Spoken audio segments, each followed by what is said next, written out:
Good day everyone! Today we're going to make a short video about enhances of intonation. So before anything else, I would like to introduce myself. So my name is Jobert Dorica, your reporters for this video or for this topic. And my partner here is Bernadette O. Santiago. So let us now proceed, and before we go into highlight the discussion today, so let us the objective. So our objective is, at the end of this video, the learners would be able to know the importance of having or using proper intonation. So when we say intonation, if you heard the word intonation, what comes into your mind?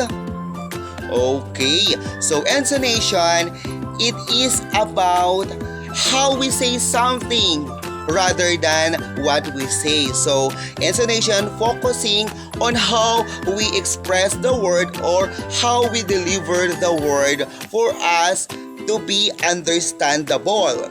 And of course, without intonation, it is possible to understand the expression and thought that go with the words.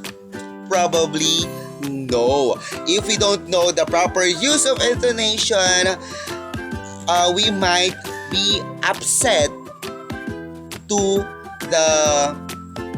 the speaker who don't know the proper use or without the use of intonation on his or her sentence. Okay.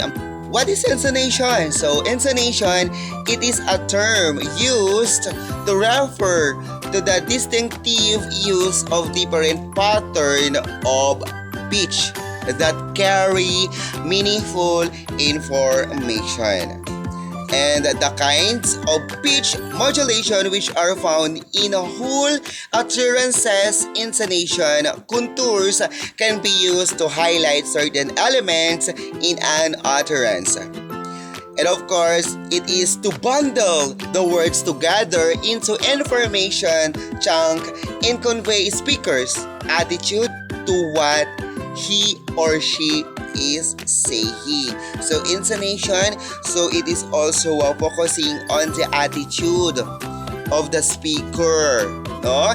So let us now again, so we could say that intonation is the music and the sentence.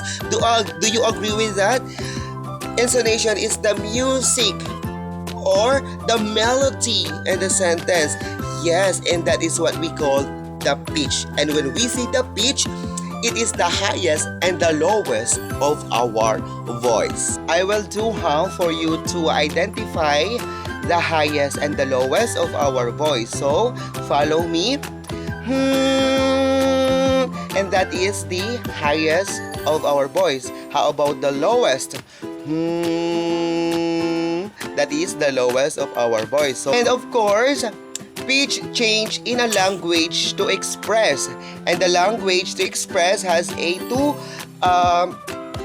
types, and that is, the first is meaning, and a meaning, it is the grammatical term of a sentence. It is focused on the grammar of a sentence. It is being used the lowest and the highest, or the fall and the rising intonation. And the second one is the attitude. And when we say attitude, it is the feelings or the emotion of the speaker. This is the emotion. And what is the emotion we often use in the sentence? There are a lot, like for example, happy, excited, sad, and etc. And I have here a video so that you could easily understand the use of intonation in the sentence. Also, intonation is flexible. There are rules, but the rules are not 100% fixed. Different people speak in different styles. Let's practice. Here's a word. Let's try saying the word with different intonation patterns. Repeat after me. Rising. Where? Falling. Where? Rising, falling. Where? Falling, rising. Where? Let's try one more time with two words. How many? Rising. How many? Falling. How many? Rising, falling. How many? Falling, rising. How many? And of course, we have the 7 intonation pattern. We have the rising, falling, rising, falling, and falling, rising, flat, high, and low. But we have just a major pattern we use in a sentence with the rising, falling, and falling, and the vice versa. And now let us move on to a first pattern, which is the fall or falling intonation. And the fall intonation, if your statement is fact, if you are going to deliver your statement, if it is fact, so you're going to have a fall intonation. Like for example, his bag is there. So you are expressing a true or fact information or fact in statement. Again, his bag is there. So that is falling. And if you're going to use that in a sentence, so the falling intonation occurs at the end of the sentence. Once again, the statement is fact. Again, I live in Madrid. She's a lawyer. We might be a bit late. Okay?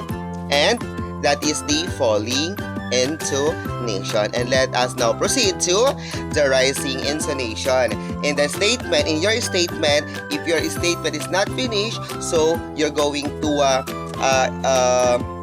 speak it in a rising intonation. Like for example, I live in Madrid, but I was born in Canada.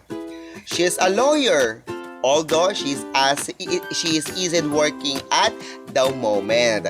Just like for example a while ago. So rising intonation, it is often used in yes or no question. Like for example again, his bag is there. So there, that is the rising intonation, and you are asking for yes or no question. Did you understand the rising intonation? Okay, so let us now proceed to the falling and rising intonation. It is a statement which is you are not sure and polite. If your statement is not unsure, for example, would you like full cream or light milk? So, where is the intonation there? The intonation there is for light milk. Okay. For another example, it is new or used. So, the rising intonation there is new. It is new or used. Okay, did you understand? Okay. So, and that is the 3 patterns of intonation. And for you to enhance your intonation, there are rules to follow. Okay, the first rules, in a statement, the voice usually falls at the end of the sentence.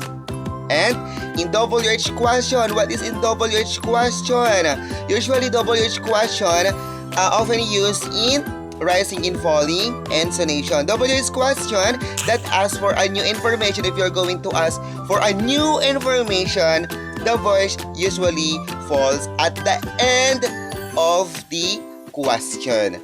And for yes or no question, the voice usually rises at the end of question. And I hope you learned a lot from the enhances of intonation, and that is very important for us to study and familiarize what intonation or what intonation pattern we're going to use in order for us to have a good communication. Especially, we are educator, we are a future educator, so we must comprehend on the proper use of intonation. And that's all for this video. I hope you learned a lot, and once again, thank you very much for watching. My name is Jobert Lorica, and I love you all.